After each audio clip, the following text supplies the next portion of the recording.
రాష్ట్రంలో ముఖ్యమైన మరిన్ని వార్తలు సంక్షిప్తంగా వేగంగా చూద్దాం.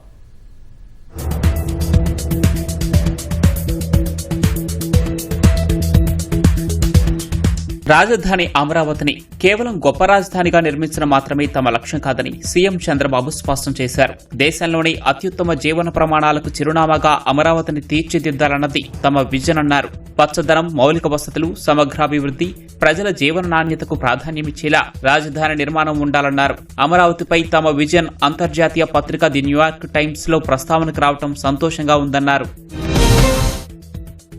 ఎస్సీ కార్పొరేషన్ అధికారిక వెబ్సైట్ ను ఉపయోగించి అర్హులైన వారు సంక్షేమ పథకాలకు దరఖాస్తు చేసుకోవాలని సాంఘిక సంక్షేమ శాఖ మంత్రి డిఎస్బీవీ స్వామి అన్నారు. ఎస్సీ కార్పొరేషన్ అధికారిక వెబ్సైట్ ను ఆయన ప్రారంభించారు. అర్హతలు, రుణ పరిమితి, సబ్సిడీ వివరాలతో పథకాలకు సులభతరంగా ఆన్లైన్ రిజిస్ట్రేషన్ చేసుకునేందుకు వీలుగా వెబ్సైట్ రూపొందించారు. నిరుద్యోగ ఎస్సీ యువతకు వివిధ రంగాలలో నైపుణ్య శిక్షణ అందించి ఉపాధి కల్పిస్తామని మంత్రి తెలిపారు.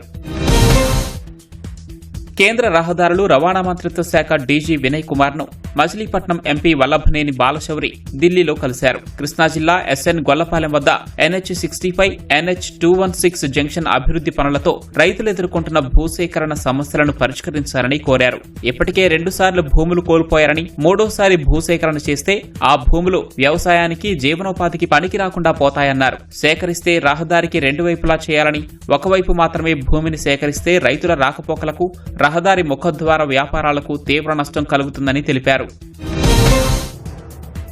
హాస్య నట చక్రవర్తి పద్మశ్రీ రేలంగి నటన చిరస్మరణీయమని మంత్రి కందుల దుర్గేష్ అన్నారు. రేలంగి 116వ జయంతి సందర్భంగా రాజమహేంద్రవరం పుష్కర్ ఘాట్ సమీపంలో ఆయన విగ్రహానికి ఎమ్మెల్యే ఆదిరెడ్డి శ్రీనివాస్ తో కలిసి పూలమాల వేసి నివాళులర్పించారు. తన గొంతు, నడక, నవ్వులతో పాత్రకు ప్రాణం పోసిన అభినయ తపస్వి రేలంగి వెంకట్రామయ్య అని ప్రశంసించారు. గత వైసీపీ హయాంలో నిర్వహించిన గ్రూప్ 1 మూల్యాంకనంలో అక్రమాలు జరిగాయని, కూటమి ప్రభుత్వంలో డీఎస్సీ పారదర్శకంగా నిర్వహిస్తే విష ప్రచారం చేస్తున్నారని ప్రభుత్వ చీఫ్ విప్ జీవీ ఆంజనేయులు ధ్వజమెత్తారు. డీఎస్సీ గ్రూప్ 1 పై ఈ నెల 17 నుంచి జరగనున్న అసెంబ్లీ సమావేశాల్లో చర్చకు రావాలని వైసీపీ నాయకులకు సవాల్ చేశారు. వినుకొండలో 241 కోట్లతో చేపడుతున్న శాశ్వత తాగునీటి పథకానికి ఈ నెల 16న శంకుస్థాపన చేయనున్నట్లు జీవీ తెలిపారు. జగన్ శ్రీకాకుళం పర్యటనలో మహిళా ఎస్ఐపై అసభ్యకరంగా ప్రవర్తించిన కేసులో వైసీపీ నేత చింతాడ రవికుమార్ ను ఆముదాలవలస కోర్టు పోలీసు కస్టడీకి అనుమతించింది. చింతాడతో పాటు మరో 13 మందిని ఆముదాలవలస ఠాణాకు తరలించి విచారించనున్నారు. పోలీసులు వేసిన మరో పిటిషన్ ఐడెంటిఫికేషన్ పేరెడ్ ను కోర్టు తిరస్కరించింది. నిందితుల బెయిల్ పిటిషన్ ను శుక్రవారానికి వాయిదా వేసింది.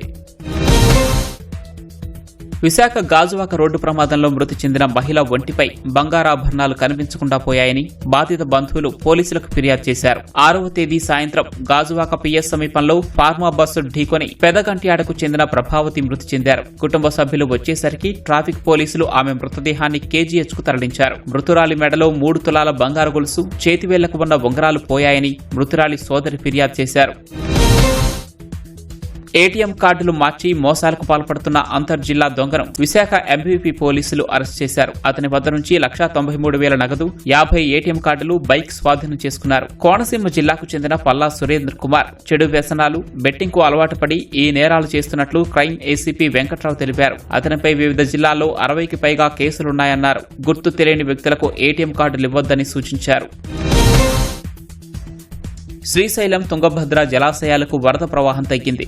జోరాల గేట్లు మూసివేయడంతో శ్రీశైలానికి వరద ప్రవాహం పూర్తిగా నిలిచిపోయింది. శ్రీశైలం గరిష్ట నీటిమట్టం 885 అడుగులు కాగా ప్రస్తుత నీటిమట్టం 879.30 అడుగులుగా ఉంది. 183.84 టీఎంసీల నీటి నిల్వ ఉంది. విద్యుదుత్పత్తి కేంద్రం ద్వారా 40,000 క్యూసెక్ల నీరు సాగర్కు విడుదల చేస్తున్నారు. అటు తుంగభద్ర జలాశయానికి 23,290 క్యూసెక్లు మాత్రమే వస్తోంది. ప్రస్తుత నీటి నిల్వ 87.45 టీఎంసీలుగా ఉంది.